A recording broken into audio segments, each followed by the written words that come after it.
Antologi Pembacaan Firman Tuhan yang Maha Kuasa.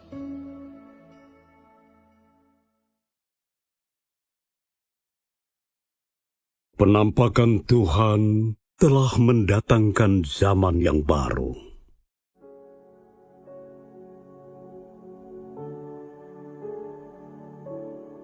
Rencana pengelolaan 6.000 tahun Tuhan sudah hampir berakhir, dan gerbang kerajaannya telah dibukakan bagi semua orang yang mencari penampakan Tuhan. Saudara-saudari yang terkasih, tunggu apa lagi? Apa yang engkau cari? Apakah engkau menantikan penampakan Tuhan? Apakah engkau mencari jejak langkah Tuhan? Betapa didambakannya penampakan Tuhan. Betapa sulitnya menemukan jejak langkah Tuhan. Di zaman seperti ini, di dunia seperti ini, apa yang harus kita lakukan untuk bisa menyaksikan hari penampakan Tuhan? Apa yang harus kita lakukan untuk mengikuti jejak langkah Tuhan? Pertanyaan-pertanyaan itu dihadapi oleh semua yang menantikan penampakan Tuhan. Engkau sekalian sudah pernah mempertimbangkan pertanyaan-pertanyaan tadi lebih dari sekali. Tetapi apa hasilnya? Di manakah Tuhan menampakkan diri? Di manakah jejak langkah Tuhan? Apakah engkau sudah menemukan jawabannya? Banyak orang akan menjawab seperti ini. Tuhan menampakkan diri di antara orang-orang yang mengikutinya, dan jejak langkahnya ada di antara kita. Sesederhana itu.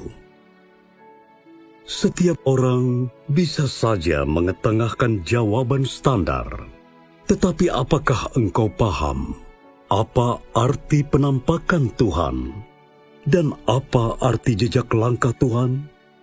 Penampakan Tuhan berarti kedatangannya secara pribadi ke bumi untuk melakukan pekerjaannya. Dengan identitas dan wataknya sendiri, dan dengan cara khasnya, ia turun ke antara umat manusia untuk melaksanakan pekerjaannya, yakni memulai sebuah zaman dan mengakhiri sebuah zaman. Penampakan seperti ini bukanlah semacam ritual, bukan juga suatu tanda, gambaran, mujizat, atau penglihatan yang hebat, apalagi semacam proses keagamaan. Penampakan ini merupakan fakta nyata dan aktual yang dapat disentuh dan dilihat. Penampakan seperti ini bukan sekadar untuk mengikuti sebuah proses atau sekadar pekerjaan jangka pendek, tetapi merupakan sebuah tahap pekerjaan yang tercakup dalam rencana pengelolaannya. Penampakan Tuhan selalu penuh makna dan senantiasa terkait dengan rencana pengelolaannya. Penampakan ini sepenuhnya berbeda dari penampakan berupa bimbingan, kepemimpinan, dan pencerahan yang Tuhan lakukan kepada manusia. Tuhan mengerjakan sebuah tahap pekerjaan yang hebat setiap kali Ia menyatakan dirinya. Pekerjaan ini berbeda dari pekerjaan di zaman lainnya. Pekerjaan ini tidak terselami pikiran manusia dan belum pernah dialami manusia. Ini adalah pekerjaan yang memulai zaman yang baru dan menyimpulkan zaman yang lama, dan merupakan bentuk pekerjaan baru yang lebih baik bagi keselamatan umat manusia.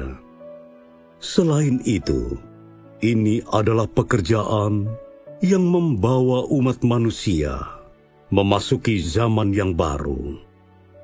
Inilah arti penting dari penampakan Tuhan.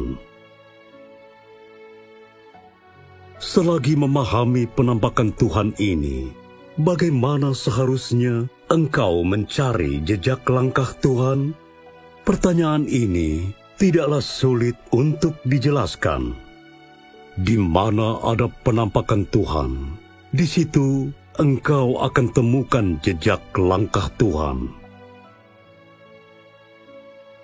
Penjelasan seperti ini terdengar amat lugas, tetapi sesungguhnya tidak semudah itu untuk dilakukan.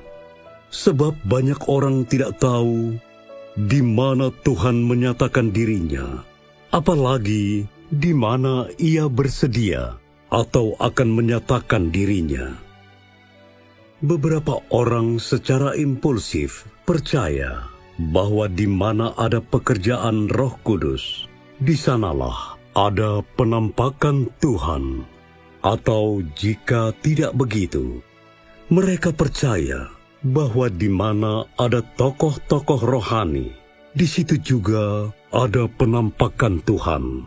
Atau jika tidak begitu, mereka percaya bahwa di mana ada orang-orang tersohor, di situ juga ada penampakan Tuhan. Untuk sementara ini, kita tak usah dulu memikirkan benar atau salahnya kepercayaan-kepercayaan itu. Untuk menjelaskan pertanyaan semacam itu, pertama-tama kita harus paham betul mengenai tujuan ini. Kita sedang mencari jejak langkah Tuhan.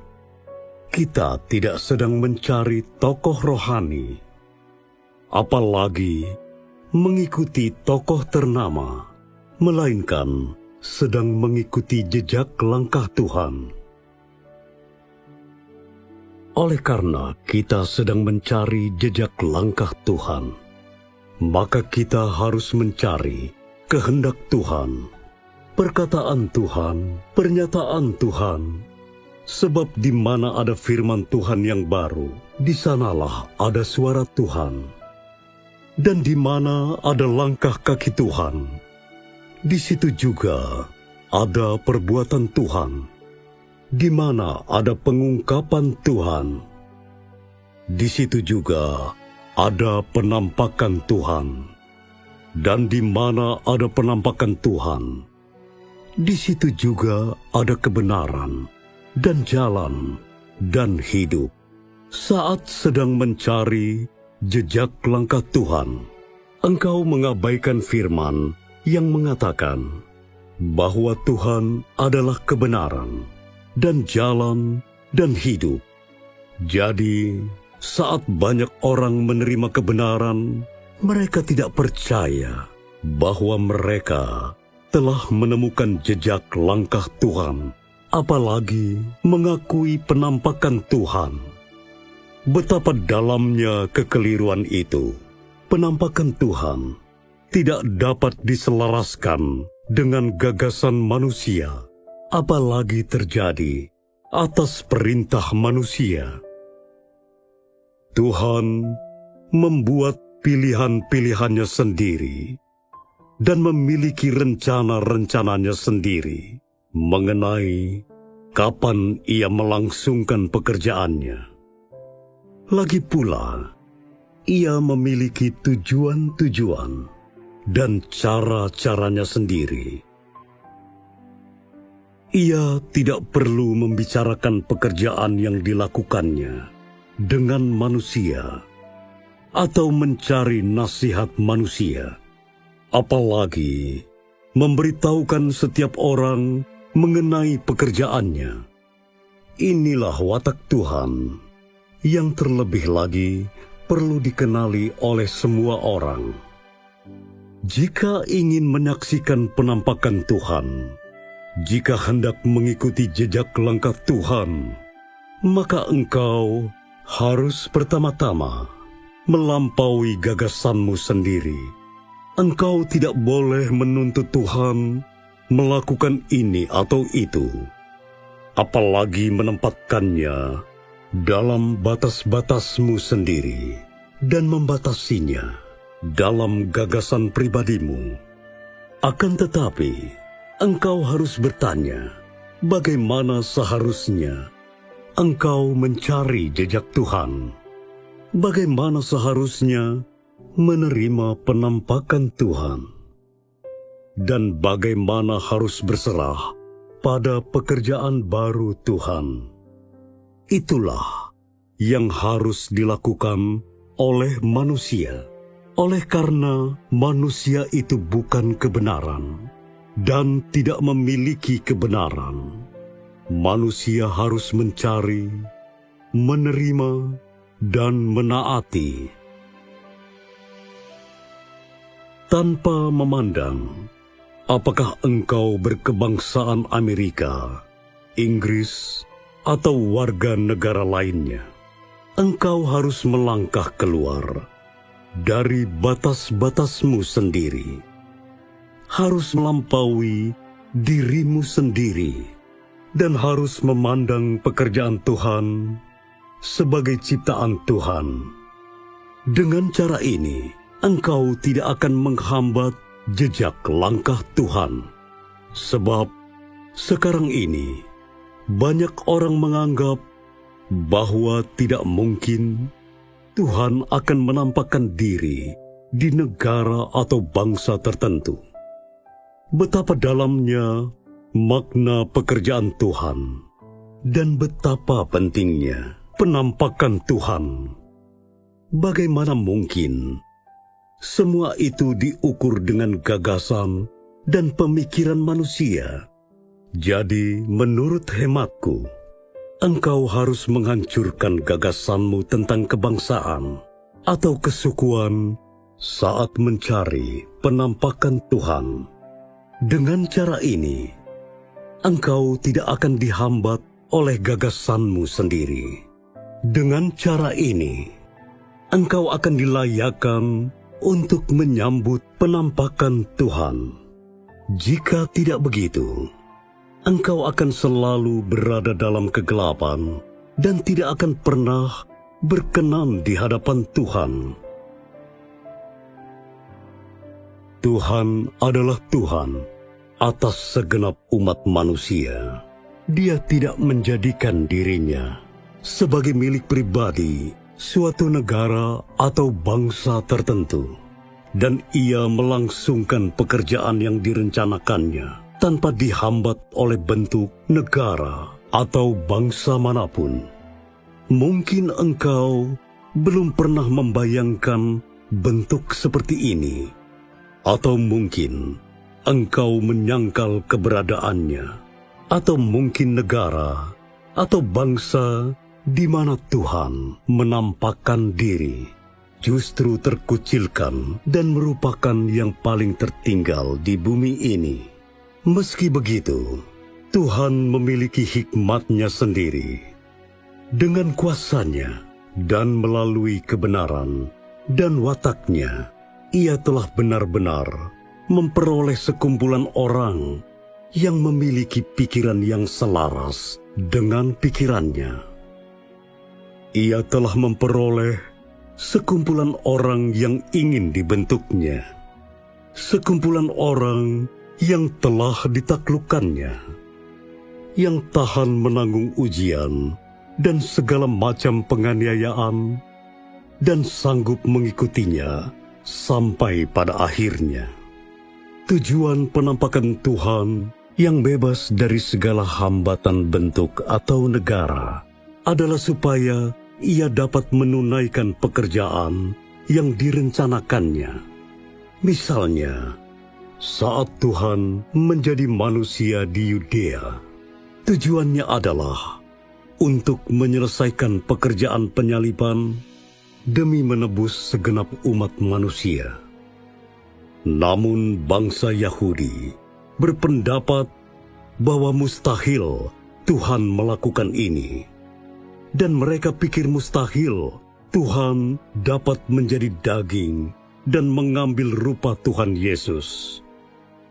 Kemustahilan yang mereka pikirkan menjadi dasar mengapa mereka mengutuk dan menentang Tuhan, dan pada akhirnya mendatangkan kehancuran bagi Israel. Sekarang ini, banyak orang telah melakukan kekeliruan serupa. Dengan gegabah, mereka menyerukan penampakan Tuhan yang sudah dekat, tapi juga mengutuk penampakannya. Kemustahilan yang mereka pikirkan sekali lagi membatasi penampakan Tuhan dalam batas-batas imajinasi mereka sendiri. Aku sudah menyaksikan banyak orang terjatuh dengan menertawakan perkataan Tuhan. Bukankah tawa seperti ini tak ada bedanya dengan kutukan dan hujatan bangsa Yahudi? Engkau tidak bersungguh-sungguh dalam menghadapi kebenaran, apalagi mendambakan kebenaran. Engkau hanya menelaah secara membabi buta dan menanti saja dengan acuh tak acuh. Apa yang engkau dapatkan dengan penelaahan dan penantian seperti ini? Dapatkah engkau menerima arahan pribadi dari Tuhan? Jika engkau tidak dapat memahami perkataan-perkataan Tuhan, bagaimana mungkin engkau dilayakkan untuk menyaksikan penampakan Tuhan? Di mana Tuhan menampakkan diri, di situ ada pengungkapan kebenaran, dan di situ juga ada suara Tuhan. Hanya orang-orang yang dapat menerima kebenaran, yang dapat mendengar suara Tuhan, dan hanya orang-orang seperti itu yang layak menyaksikan penampakan Tuhan. Kesampingkanlah gagasanmu, berhentilah, dan simaklah dengan baik kata-kata ini. Jika engkau mendambakan kebenaran, Tuhan akan memberimu pencerahan untuk dapat memahami kehendak dan perkataannya. Kesampingkanlah pandangan mustahilmu. Semakin orang percaya bahwa sesuatu itu mustahil, justru semakin besar kemungkinan hal itu akan terjadi. Karena hikmat Tuhan jauh lebih tinggi dari langit.